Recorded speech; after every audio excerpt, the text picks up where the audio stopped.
여러분 안녕하십니까? 출애굽기 첫 번째 강의를 시작하도록 하겠습니다. 오리엔테이션 동영상 시청하셨죠? 퀴즈도 푸셨으리라고 생각합니다. 그래서 오늘 첫 번째 강의이고 인트로덕션이니까 제가 뭐 그렇게 길게 하지는 않을 거예요. 하여튼 함께 출애굽기 서론 공부하도록 그렇게 하겠습니다. 오신 분들은 다 디플로마 강의를 들으시는 분이라고 생각을 하고요. 오늘 처음 강의고 강의는 전부 15번이 되겠습니다. 말씀드린 것처럼 강의는 이제 출애굽기라는 성경의 책을 가지고 하도록 하겠습니다. 구약 성경을 여러 가지로 분류하는데요. 개신교 정경으로 분류하는 방법도 있고 히브리 정경으로 분류하는 방법도 있는데 히브리 정경으로 분류를 하던 개신교 정경으로 분류를 하던 출애굽기는 앞에 5권의 책에 속합니다. 그래서 뭐 개신교 정경에서는 모세오경 그렇게 이야기를 하고요. 그 다음에 히브리 정경에서는 이것을 토라라고 그렇게 이야기를 합니다. 토라는 뭐 그냥 좁게는 이렇게 구약에 있는 앞에 5권의 책을 가리키는 그런 표현이기도 하고요. 또 이제 좀 넓게 생각하면 하나님의 말씀, instruction, God's words, 뭐 philosophy, 뭐 이런 그런 뜻도 가지고 있어요. 근데 여기서는 그 앞에 창세기, 출애굽기, 레위기, 민수기, 신명기 5권의 책을 가리키는 표현으로 생각하시면 될 것 같습니다. 그래서 이제 출애굽기는 2번째 책이에요. 창세기 지난학기에 공부를 했는데 1장부터 뭐 11장까지는 천지 창조와 관련된 얘기니까 조금 밀어넣고요. 12장부터 50장까지가 이제 patriarchal history, 소위 족장들의 역사다 이렇게 말씀드렸어요. 그래서 족장은 아브라함, 이삭, 야곱의 12아들까지 다 합쳐서 이스라엘이라고 하는 나라의 어떤 그 뿌리에 해당하는 사람들을 가리키는 표현이다 이렇게 말씀을 드렸어요. 그래서 그 족장 가운데 야곱의 아들인 요셉이 있었죠. 그래서 요셉이 이제 애굽으로 팔려와서 총리 대신이 되잖아요. 그게 이제 창세기 끝부분이죠. 우리가 볼 때는 안타까운 그런 역사인데 하나님은 그걸 사용하셔서 이스라엘 백성들을 그 척박하고 살기 어려운 가나안에 두지 않으시고 그리고 이제 나라를 이룰 수 있도록 숫자를 좀 불리기 위해서 애굽으로 끌고 내려오셨어요. 그러니까 애굽은 이집트죠. 이집트는 말씀드리자면 일종의 뻥튀기 공장 같은 거예요.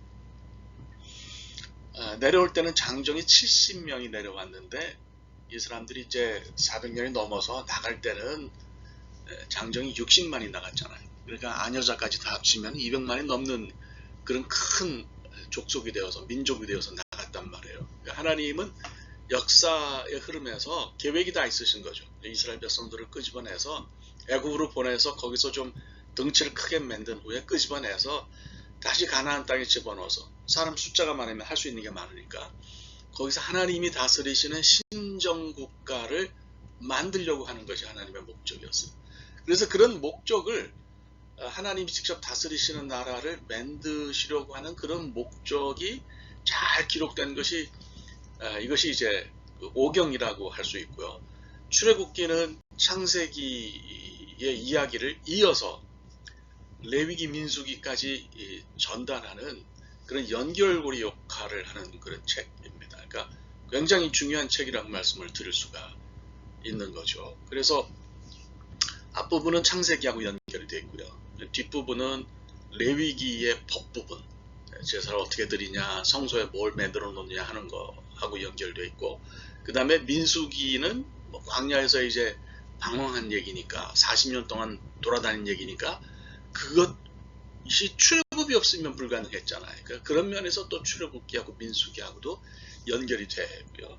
신명기는 좀 다르긴 해요. 신명기는 그 모세가 이제 가나안에 들어간 이스라엘 백성들을 놓고 하나님의 말씀을 설교한 내용이죠. 그래도 다 내용적으로는 연결이 됩니다. 그래서 우리가 큰 주제, 오경의 큰 주제인 하나님 나라의 건설, 또 하나님 나라의 빌드업이라고 하는 그런 주제를 생각해 보면 출애굽기의 의미가 뭔지, 출애굽기의 역할이 뭔지 이것을 생각을 해볼 수 있을 것 같아요. 출애굽기는 이제 히브리 정경, 제가 오른쪽에 그림을 넣어놨잖아요. 이게 비블리아 헤브라이카 스투트가르텐시아라고 하는 그 히브리 성경이에요. 그래서 왜 이렇게 줄여서 우리가 BHS라고 부르는데 라틴 말이죠. 비블리아 헤브라이카는 뭐 히브루 바이블 이란 뜻이고요. 히브리어로 된 성경이란 뜻이고 스투트가르텐시아는 스투트가르트라고 하는 독일의 도시에서 독일 성서공회가 발행한 성경이라 그런 뜻이에요. 그래서 이제 유대인들이 좀 열받는 부분이 있죠. 그래서 이 사람들이 그 히브리 대학에서 또 그 히브리 성경을 펴내는 그런 그 프로젝트를 하고 있어요. 지금 거의 다 나왔을 텐데 요즘 어떻게 됐는지는 제가 잘 모르겠네요. 어쨌든 그래서 이제 히브리 성경에 출애굽기가 있는 게 당연하죠. 말씀드린 것처럼 히브리 성경은 책 제목을 그 정할 때요, 그 성격을 가지고 정하지를 않아요. 그러니까 나중에 말씀드리겠습니다만 히브리 성경을 헬라어로 번역한 히브리 성경 그 헬라어 성경 70인역은 책의 성격이 애굽을 떠나는 거니까 엑소도스라고 그렇게 붙였지만은 히브리 성경은 가장 처음 나오는 그 단어 내지는 첫 문장의 한두 단어 정도를 책 제목으로 정합니다. 그래서 베엘레 쉐모트라고 하는 것이 히브리 성경의 책 이름이에요. 번역하자면 그리고 이것이 이름들이다 뭐 이렇게 되죠. 엘레라는 말은 그 these are 이것들은 뭐 이런 뜻이 되죠. 앞에 베는 접속사 and죠. 슈모트는 이게 쉔이라고 하는 그 이름이란 뜻을 가진 단어인데요. 그 여성용 복수 형태예요. 그래서 이제 책 제목을 이렇게 정했죠. 실제로 이름이 굉장히 중요하기도 합니다. 출애굽기를 보면 이름이 굉장히 중요해요. 제가 이제 두 번째 강의 시간에 그 얘기를 좀 자세하게 할 것이기 때문에 여기서는 조금 제가 생략하려고 생각을 하는데요. 그래도 계속해서 뭐 따지고 보면 모세, 그렇죠. 또 뭐 아론의 아들들, 거기 나오는 여러 사람들 우리가 생각해 보면 또 여호수아도 생각할 수 있고요. 이런 그 이름들이 중요하고 이 이름의 전통이 뒤에까지 이어진 것을 보면 이런 제목도 괜찮겠다는 생각이 듭니다. 이런 히브리 정경이 있는데요. 이 히브리 정경이 그 본토에 사는 사람들은 히브리어를 읽을 수가 있는데 그 디아스포라에 사는 사람들, 그러니까 뭐 바벨론이라든지 혹은 그 이집트에 사는 그 히브리 사람들은 히브리어를 많이 잃어버렸죠. 히브리어가 사어가 된 거예요. 그래서 이제 친구약 중간기 이후에는 그러니까 우리가 알잖아요. 여러분들 잘 아시는 것처럼 이제 그 헬라 제국을 세운 사람이 필립과 알렉산더죠. 네, 이 알렉산더가 엄청나게 큰 나라를 세웠잖아요. 큰 나라를 세웠는데 알렉산더가 죽은 다음에 이제 나라가 나뉘어지잖아요. 그래서 그 나뉘어진 건 다 좋은데 문제는 헬라 문화가 전 세계라기보다도 그 당시 세계 핵심이라고 할 수 있는 중근동 전체를 그 헬라 문화가 장악했다 이렇게 볼 수가 있어요. 그래서 헬라어가 이제 공용어가 된 거죠. 이집트조차도 헬라어를 썼고요. 시리아도 헬라어를 쓴 게 맞고요. 그렇습니다. 로마는 관용어가 라틴어였지만 여전히 헬라어가 많이 쓰였고요. 나중에 로마 제국도 동로마 제국, 서로마 제국 나뉘면서 서로마 제국은 라틴어를 썼지만 동로마 제국은 여전히 헬라어를 사용했어요. 제가 이렇게 복잡한 얘기를 하는 이유는 헬라어가 그만큼 중요했다는 얘기를 하는 거죠. 그래서 애굽에 이제 디아스포라가 있는데, 디아스포라 그러면 자꾸 이거를 외국에 남아있는 한인들 교회를 디아스포라 교회 이런 말들을 하는데 저는 거기 좀 반대해요. 제가 이제 공부했던 학교에서도 생각해 보면 디아스포라는 기독교와 전혀 관계가 없는 그런 본토 밖에 있는 유대인들을 가리키는 그런 표현이었고요. 기독교를 가리키는 표현은 아니었어요. 오히려 소아시아에 있는 유대인 디아스포라들이 사도 바울을 얼마나 박해했는지 모릅니다. 그러니까 사도 바울을 오히려 거의 죽게끔 때리기도 하는 것이 디아스포라예요. 근데 그걸 왜 그 교회가 디아스포라라는 표현을 쓰는지 모르겠어요. 해외에 나와 있다고 다 디아스포라가 아닌데 말이죠. 어쨌거나 애굽은 굉장히 그 유대인 디아스포라가 컸어요. 그래서 우리가 그 요세푸스라고 하는 주 1세기 유대 역사 학자의 말을 빌면 예수님 당시에 그 애굽에 이집트에 있는 유대인 칼로니, 그러니까 유대인 디아스포라의 무려 유대인 숫자가 100만 명이었다고 얘기를 합니다. 굉장한 거죠. 제가 거의 20년 전에 캘리포니아에서 좀 살 때고 LA에 그때 한국 사람이면 공식적으로 60만 된다 그랬나? 그런데 전화를 걸면 제가 전화를 잘못 거는 수가 있잖아요. 근데 그 한국 사람이 받아요. 그럴 정도로 큰 숫자죠. 100만은 엄청난 거죠. 근데 이 사람들이 이제 히브리 말로 성경을 못 읽으니까 그 당시 관용어인 헬라 말로 구약 성경을 옮겼어요. 그거를 그때 70명의 랍비가, 전설에 의하면 70명의 랍비가, 헬라와 히브리어를 잘하는 70명의 랍비가 가나안으로부터 그 공수되어 왔다. 그리고 이 사람들이 그 이집트 앞에 지중해 앞바다에서 있는 섬에서 번역을 했다고 그래가지고 70인역으로 불립니다. 셉처진트라고 그렇게 이야기해요. 이때가 주전 4세기였어요. 그래서 이 셉처진트는, 그러니까 70인역은 출애굽기 19장 1절에 있는 엑소도스라는 단어에서 책의 성격을 발견하고 엑소도스라고 이렇게 이름을 붙였어요. 엑소도스라고 하는 단어는 떠남, 출발 그런 뜻이고요. 전치사 엑 또는 엑스와 길이란 뜻을 가지는 호도스라는 명사가 결합해서 엑소도스라는 말이 만들어졌어요. 그 뜻을 말하자면 이스라엘 백성들이 애굽을 이집트를 벗어나서 길을 떠났다 이런 뜻 아니겠어요? 그 성경을 보면 그렇기도 한 것 같아요. 우리 한글 성경은 굉장히 재밌습니다. 그러니까 선교사들이 들어와서 우리 한국 사람들이 그 피선교지의 백성이 성경 번역에 참여한 것은 한국이 유일하죠. 그래서 선교사들과 함께 성경을 번역했는데요. 본문은 영어 성경하고 히브리 성경을 펴놓고 본문을 번역했는데 책 이름은 70인역 전승을 따왔어요. 그래서 재밌어요. 짬뽕이에요. 그러니까 본문은 히브리에서 왔고 책 제목은 70인역에서 왔어요. 그러니까 하여튼 그런 성격을 우리 성경이 가지고 있습니다. 어쨌거나 그래서 주전 4세기에 번역이 된 헬라어 구약 성경인 70인역에는 엑소도스로 이름이 되어 있다 말씀을 드렸습니다. 후에 이제 그 제롬이 그 라틴어 성경 vulgata 이렇게 이야기하기도 합니다. 그렇죠? 그래서 라틴어 성경을 번역을 했는데 그때 이제부터 엑소더스, DUS라고 하는 이런 그 이름이 사용이 됐어요. 출애굽기에. 엑소도스가 왜 엑소더스가 됐냐?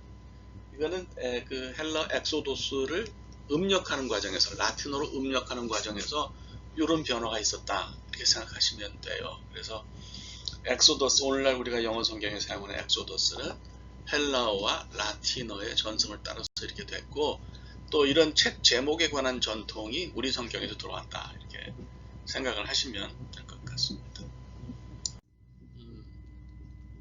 구조를 좀 생각할까요?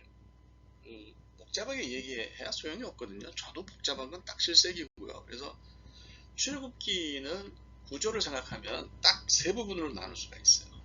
그래서 이건 몇 장은 뒤에 가서 좀 설명을 할 텐데요. 그냥 우선 머릿속에 구원, 율법, 예배 이렇게 세 부분으로 되어 있다라고 여러분들이 생각하시면 될 것 같습니다. 그래서 구원은 뭘 얘기하겠어요? 그거는 이스라엘 백성들이 이제 애굽에서 고난을 받은 거죠. 그러니까 요셉이 총리 대신일 때는 잘 나갔죠.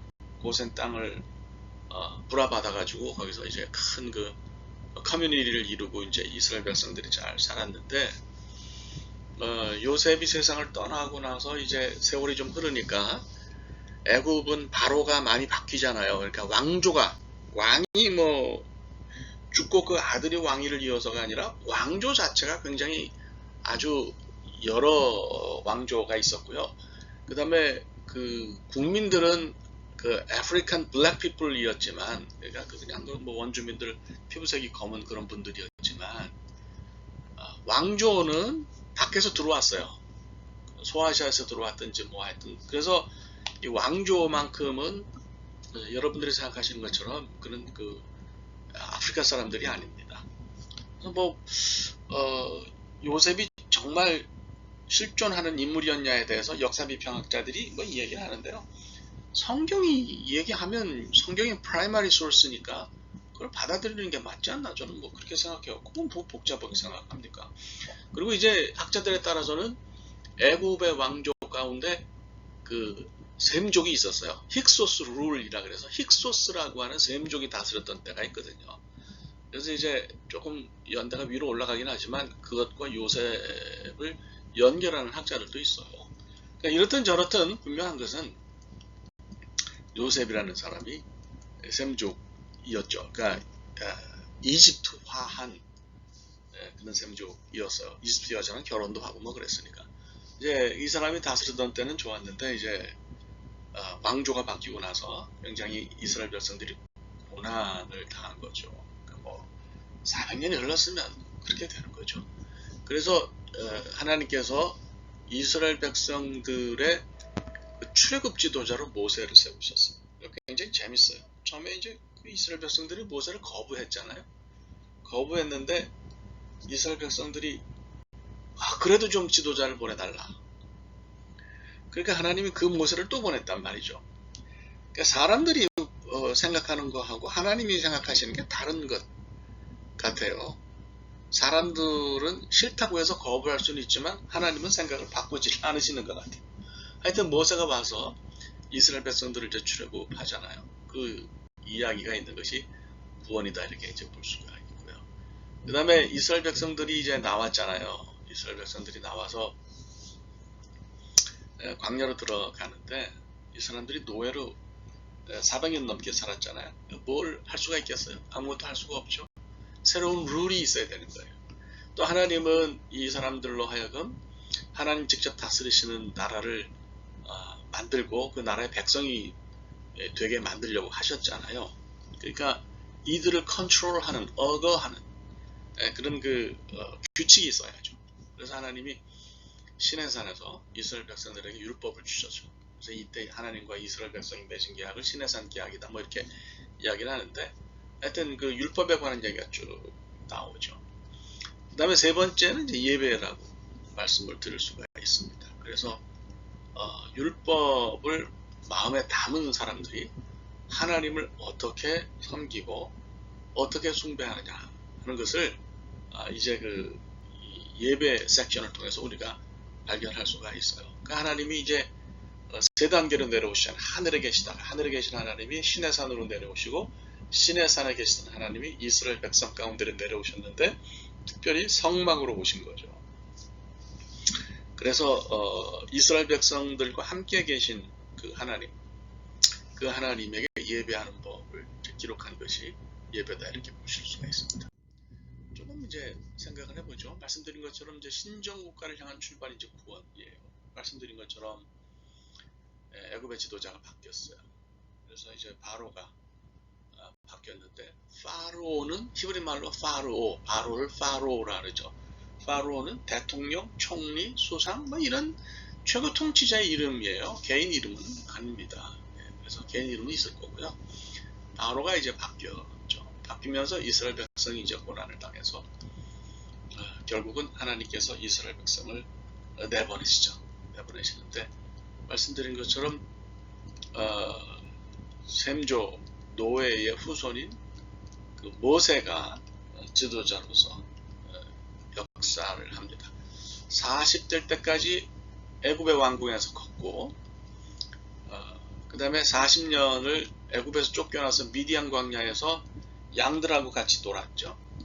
그 다음에 80세 때 하나님이 부르시잖아요. 시내산에서 부르셔가지고, 호렙과 시내산 같은 동네라고 볼 수 있어요. 그러니까 시내산은 산 하나를 가리키는 거고 호렙은 그 지역을 가리키는 거다 이렇게 보시면 어려움이 없습니다. 그래서 이제 거기서 하나님 모세에게 애굽으로 가라 이렇게 이야기를 하셔가지고 애굽으로 왔는데 바로가 말 듣나요? 안 듣죠. 당연히 뭐 실컷 잘 부려먹고 있는데 그 비돔, 람셋 이런 그 성들도 다 뭐 이렇게 건설하면서 노동력을 빼먹고 있었는데 이걸 갑자기 떠나게 하라, 나가겠다고 그러니까 그 가라 그러겠어요? 계산이 분명한데 안 가죠. 그래서 하나님이 모세를 통해서 10가지 재앙을 애굽에 터뜨리십니다. 거의 뭐 핵폭탄급이었죠. 뭐 바로가 말을 잘 안 들어요. 자세하게 나중에 설명을 하겠습니다. 말을 안 듣는데 마지막에 이제 그 장자가 죽는 그 재앙을 통해서는 의지를 꺾죠. 그래서 마침내 이제 애굽에서 벗어나는 장면까지예요. 19장 앞부분 2절까지인데요. 그러니까 이제 보시면 아시겠지만 그래서 여기까지가 굉장히 아주 중요한 부분을 차지를 합니다. 출애굽기에서 여러분들이 보시면 아시겠지만 이게 굉장히 중요한 부분을 차지하는구나 이렇게 여러분들이 생각을 하실 수가 있어요. 그러니까 사실 따져보면 출애굽기가 40장이잖아요. 장은 물론 나중에 주후 7세기에 스테픈 랑튼이라고 하는 그 구교의 주교가 이거를 장절 구분을 한 거예요. 그래서 뭐 큰 의미가 없을 수도 있지만 그래도 이제 분량으로 보면 이게 어느 정도 평균적인 어떤 가치가 있는 거죠. 그래서 출애굽기가 40장인데 뭐 이렇게 18장 정도를 구원이 차지하고 있다고 보면 절반가량입니다. 절반가량이니까 아주 이것이 그 출애굽기 핵심이라고 볼 수 있고 이 부분이 그래서 엑소더스라고 하는 또 70인역의 이름이 그래서 붙었다. 여러분들이 이거를 이렇게 생각하시면 의미가 있을 것 같죠. 그죠? 그래서 결국 애굽에서 벗어난 사건이 굉장히 중요한 거였다 이렇게 생각을 하고 또 강의 앞부분은 이 구원에 대해서 몇 주 동안 다루겠어요. 그러니까 이것을 좀 잘 이렇게 보시면 좋겠고요. 또 다음에 제가 쓴 그 삶을 이끄는 출애굽기가 전체를 다 다루지는 않지만 부분 굉장히 좀 자세하게 제가 깊이 썼어요. 이거를 묵상 집이면서 해설 집이면서 그래요. 저는 늘 생각이 학문이 사람들의 마음에 가서 닿지 않으면 아무 의미가 없다고 생각하는 그런 실리주의자예요. 그래서 그런 입장에서 책을 썼기 때문에 좀 이것도 참고를 해서 여러분들이 강의를 하려고 해요. 그래서 혹시 강의에서 좀 빠진 게 있으면 책에서 보시고 그러면 또 도움이 될 수도 있을 거라고 생각합니다. 뭐 얘기했지만 뭐 하여튼 읽어보세요. 두 번째가 이제 율법이죠. 말씀드린 것처럼 나라의 틀을 신정국가의 틀을 뭘로 세우느냐 율법으로 세우는 거죠. 그래서 이제 23장까지 쭉 그 율법에 관한 얘기가 있어요. 이스라엘 백성들이 광야에 들어가면서 이제 처음에 광야 생활을 하기 전에 초입에서 하나님이 그 율법을 주셨잖아요. 십계명으로 비롯이 되는 거죠. 그래서 우리가 출애굽기 20장에 보면 그 십계명이 나오고요. 그 다음에 또 이것을 풀어서 이스라엘 백성들이 가나안 땅에 들어가기 전에 다시 한번 십계명의 성격을 모세가 설명한 것이 신명기에 나와요. 그래서 신명기 5장에 있고요. 또 그 전에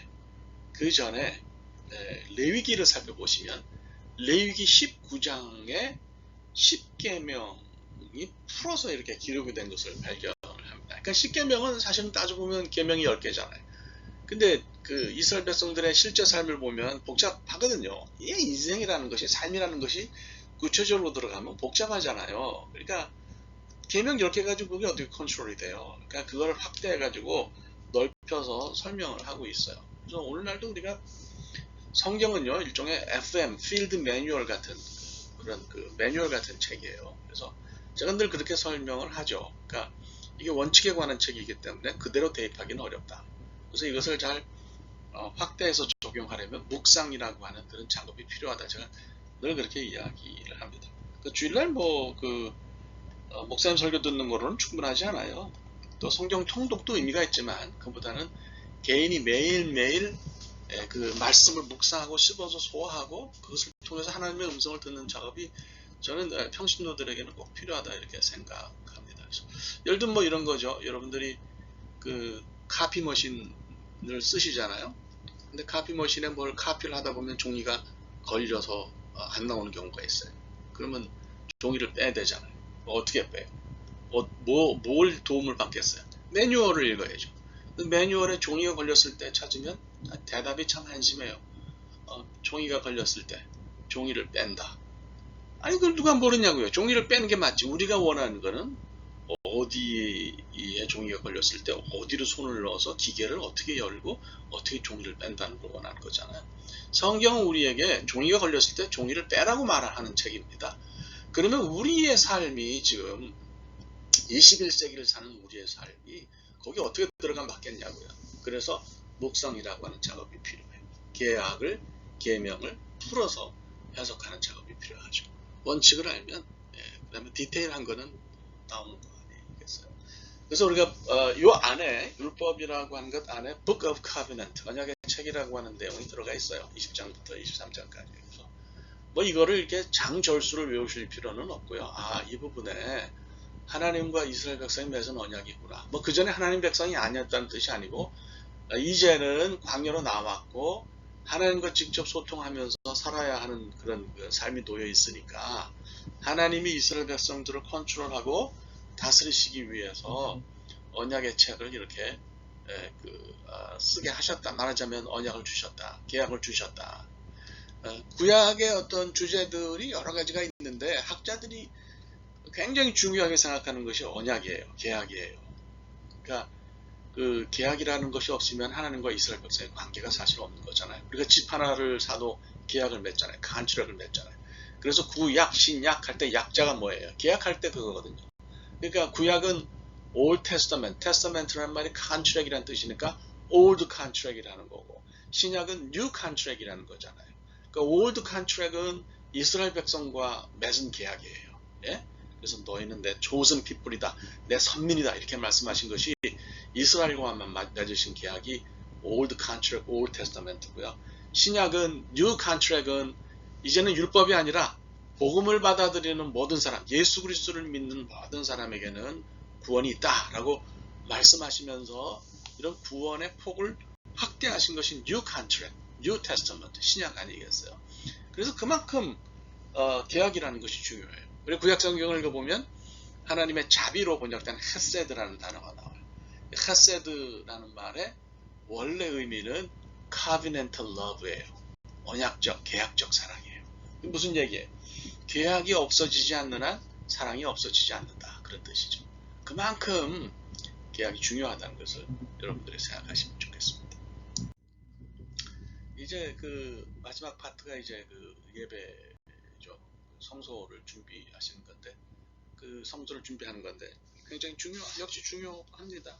그러니까 말씀드린 것처럼 하나님이 하늘에서 신의 산에 내려와 계시다가 거기서 이제 이스라엘 백성들을 진 안으로 내려오셨는데 하나님의 그 숙소가 있어야 되잖아요. 숙소를 만들어 놓은 것이 성막 오헬 모에드라 그래요. 오헬은 텐트란 뜻이고 모에드는 미팅 만남이란 뜻이에요. 그래서 우리가 성막 회막 뭐 이렇게 성소 뭐 이렇게 번역들을 하는데 오헬 모에드는 정확하게 번역하면 만남의 천막 그런 뜻이에요. tent, the tent of meeting 그런 뜻입니다.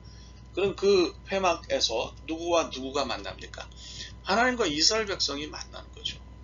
하나님과 이스라엘 백성이 만나는 거죠. 그래서 만나서 뭘 하겠어요? 예배 드리는 거죠. 예배가 뭐예요? 예배의 컨셉이 뭐예요? 뭐 찬송하고 설교 듣고 헌금하고 하는 게 예배예요? 그런 거 아니죠. 예배 컨셉은 하나님과 이스라엘 백성이 만나는 사건이에요. 그래서 우리가 뭐 사실 예수를 오래 믿었어도 예배가 뭐냐 물으면 탁 그냥 튀어나와서 대답하기가 어려워요. 그럴 때 여러분들이 이제 앞으로는 대답을 잘 하세요. 예배는 하나님과 만나는 사건입니다. 그래서 우리가 주일에 한번 교회를 가는데 그 예배를 통해서 하나님을 만나는 개인적인 임재 체험이 없으면 참 그 예배를 뭐라고 해야 될지 잘 모르겠어요. 그죠? 그래서 이거를 잘 생각하셔야 될 필요가 좀 있습니다. 그래서 베스터만이라고 하는 독일의 유명한 구약학자는 예배를 이렇게 정의했어요. 예배는 완전하신 하나님이 불완전한 인간을 만나기 위해서 허리를 굽히고 우리를 찾아오시는 사건이다. 그렇게 얘기를 했어요. 참 대단합니다. 예. 뭐 하여간 그 만남을 위해서 이스라엘 백성들은 회막으로 가는 거죠. 또 뭐 늘 같이 살았죠. 하나님과 같이. 그 성막 안에 특별히 지성소라는 게 있어요. 성소 안에 지성소, 커튼 뒤쪽에 있는 지성소 안에 이제 법궤가 있는데요.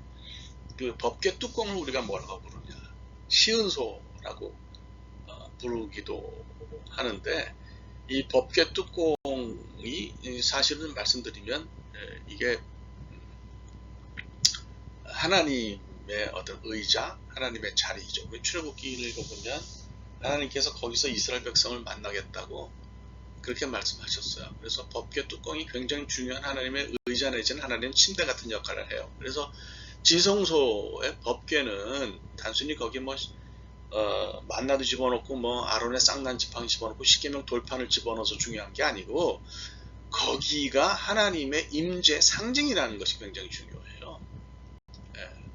그래서 뭐 그 바벨론 포로 이후에 법궤가 사라졌잖아요. 그 제2성전에는 법궤가 없어요. 그 이후로 회당에도 없고, 오늘날 건축비를 엄청나게 지어서 화려하게 지어놓은 기독교회, 개신교회의 그 교회 건물에도 법궤는 없어요. 그래서 우리가 이것을 성전이라고 부르면 안 됩니다. 성소라고 부르면 안 돼요. 성전, 성소는 사실은 그 법궤가 있어야 그렇게 부르는 거죠. 우리가 예배드리는 예배당이라고 하는 것이 맞습니다. 그래서 뭐 거기가 거룩하니까 뭐 찬양도 기타 치면 안 된다, 뭐 연극 같은 건 하면 안 된다, 뭐 이러는데, 제가 볼 때는 그거 다 건물을 개방해서 복음을 전하고 예수를 믿지 않는 사람들과 어떤 복음을 만나게 하는 접촉점으로 건물을 사용하는 것은 너무 당연한 거예요. 거룩의 의미를 잘 못 깨닫는 거죠, 사람들이. 하여튼 뭐 그렇다고 볼 수 있습니다. 그래서 보면 이 회막에 뭘 준비해야 되는지 이런 걸 쭉 다 그 출애굽기가 기록하고 있어요. 그 다음에 돌판을 2번 만들잖아요. 한 번은 하나님 만드시고, 이거를 그 황금송아지 때문에 모세가 열받아서 깨는 바람에 다시 돌멩이를 만들어 가지고 올라가서 그렇게 해요. 그래서 이 이스라엘 배반 얘기는 민수기에 잘 기록이 되어 있어요. 민수기에 나오는 이스라엘 백성들은 이제 두 종류죠. 9세대인데, 애굽에서 나온 9세대와 광야에서 태어난 신세대인데, 9세대와 신세대는 좀 달라요. 9세대는 그냥 계속해서 말 안 듣고 깽판 치고 그랬고요. 신세대는 좀 소망이 있는 거죠. 그래서 이제 이 부분이 레위기, 민수기와 연결된다, 이렇게 생각하시고 예배 부분을 또 읽으시면 좋겠다, 이렇게 봅니다. 자, 이걸 누가 썼냐? 전통적으로 모세가 썼다고 봅니다. 그러면 강의하시는 분도 그렇게 믿습니까? 모세가 앉아서 출애굽기를 다 쓴 건 아니라고 보죠. 이게 여러 가지 부분들이 나중에 좀 첨가된 것도 있고 뭐 이렇게 되어 있겠지만, 분명한 것은 출애굽기의 그 전통이, 전승이, 또 다른 부분이 모세에게 다 있어요. 그건 저는 분명히 인정합니다. 그래서 모세가 썼다고 하는 말에 저는 그건 긍정합니다. 그렇게 볼 수 있는 거죠. 조금씩 뭐 후대 뭐 자료들이 들어간 거는 뭐 있을 수가 있지만은, 기본적으로 모세가 출애굽기에 토대를 마련했다라고 하는 데는 제가 볼 때는 이견의 여지가 없다, 이렇게 보여집니다.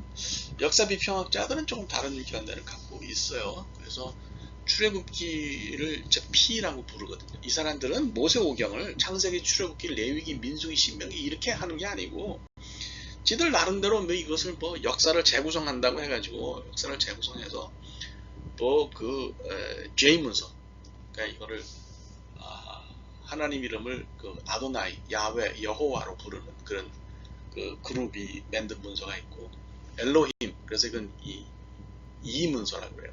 엘로힘으로 부르는 그런 그룹이 있고, 그 다음에 신명기를 쓴 그 그룹이 있고, 그 다음에 그래서 그걸 D라 그러고요. 그래서 그 다음에 제일 이제 마지막에 등장하는 게 이제 Priest 그룹이라고 그래요. 그러니까 제사장 그룹이라는 거죠. 그래서 JEDP로 문서 가설이라는 걸 만들었어요. Documentary Hypothesis. 가설이죠, 가설. 근데 재밌는 것은 세계 구약학계가 이 가설을 정설로 받아들인다는 거예요. 저는 뭐 전혀 받아들일 수 없어요. 저는 JEDP 이 역사 비평학과 문서 가설은 저는 반대해요. 또 미국에 공부하러 왔어도 그게 너무 싫어가지고 유대교 신학교에 갔어요. 유대교 신학교 갔더니 거기서도 비슷한 걸 가르쳐서 유대교 신학교 안에서 History of Interpretation, 그러니까 주리어즘, 유대주의, 탈무드, 미드라시 뭐 이런 거 공부하는 쪽으로 공부를 했어요. 나 하여간 역사 비평학자들은 그 바벨론 포로기 이후에 그 레위기 그룹이 출애굽기를 썼다고 보는 거죠. 연대가 굉장히 밑으로 처지잖아요. 저는 이거를 받아들이지 못합니다. 그렇게 생각하지 않아요. 이거는 뭐 그 사람들이 여러 가지 견해를 이야기했지만 그건 아니에요. 제가 한국의 대학원에서 구약 전공하면서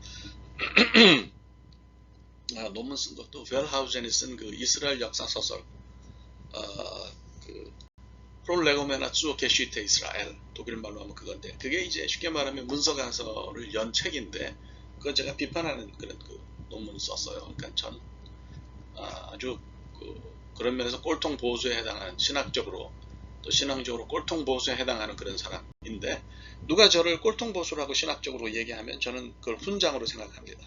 네, 성경은 있는 대로 믿는 게 좋아요. 뭘 이렇게 바꿔서 생각을 하고 그렇게 생각하겠어요. 이제 그거는 저는 당연히 옳지 않다고 보죠. 그래서 그러니까 우리가 extant body라 그러죠. 오늘날 현존하는 출애굽기의 그 구성에 참여한 사람들은 제가 볼 때 여러 사람이 있을 수가 있는데, 이 바탕을 모세가 마련했고 이 토대 위에 뭐 조금 뭐 이렇게 넣을 수는 있지만 이것 자체를 포로 후기에 제사장 그룹이 썼다라고 생각하면 확 열이 받습니다. 그는 성경의 기록은 무시하는 거잖아요. 그러니까 성경은 과학책도 아니고 역사책도 아니고, 그렇게 그 사람들이 보는 대로 출애굽기를 볼 수 없다 이렇게 생각합니다. 뭐 이렇게 생각하면 될 것 같아요. 그래서 이제 첫 번째 강의를 끝을 내는데요. 인트로덕션이에요. 그래서 전체적으로 흐름을 말씀드렸고 구조를 말씀드렸고 저자에 관해서 말씀드렸어요. 이제 자세한 디테일에 관한 부분은 제가 그 강의를 해나가면서, 다음 주부터 강의를 해나가면서 여러분들께 하나씩 설명하겠고요. 글쎄요, 오늘 뭐 좀 복잡한 얘기가 있었는지 모르지만 신학적인 용어가 좀 나왔는지 모르지만 그거는 인트로덕션이니까 그러고요. 저는 사람이 이렇게 깊지를 못해서 저 자신이 어려운 얘기는 잘 못합니다. 그러니까 여러분들이 첫 강의를 어떻게 들으셨는지는 모르겠는데 조금 어렵다 그러시는 분들은 인내를 가지시고 다음 강의에 들어오시면 좋겠고요. 너무 쉽다 그러시는 분은 쉬운 거를 즐겨주시면 굉장히 좋겠다 이렇게 생각합니다. 뭐 이러든지 저러든지 다 좋잖아요. 그리고 말씀드린 것처럼 처음 그 강의 요약을 내실 때 자기 자신의 어떤 신앙적인 그 수준에 대해서 혹은 신학적인 훈련 받은 것에 대해서 A, B, C 나눠서, 나는 뭐 엑셀런트 하다 그러면 A, 뭐 그저 그냥 평범하다 그러면 B, 나는 좀 부족하다 그러면 C로 이렇게 매겨주세요. 예수 믿은 연조도 좀 적어주시고요. 말씀드린 것처럼 이거는 차별하려는 게 절대 아니고 C에 있는 사람이 기울인 노력을 보려고 하는 거죠. A에 있는 사람이 조금만 노력을 기울인다 그러면 그건 전 인정하지 않아요. A에 있는 사람에게는 그만큼 더 해야 되고요. C에 있는 사람에게는 더 그만큼 해요. A에 있는 사람이 평가를 잘 받으려고 C인 척 한다. 읽어보면 알거든요. 제가 27의 목사 안수를 받고 나이 40될 때까지 공부를 했고 지금 제가 만 61세입니다. 그러니까 딱 보면 압니다. 그러니까 그냥 우리 편안하게 있는 그대로 정직하게 하십시다. 자, 여기까지 오늘 하겠습니다. 감사하게 생각하고요. 다음 주에 뵙겠습니다. 고맙습니다.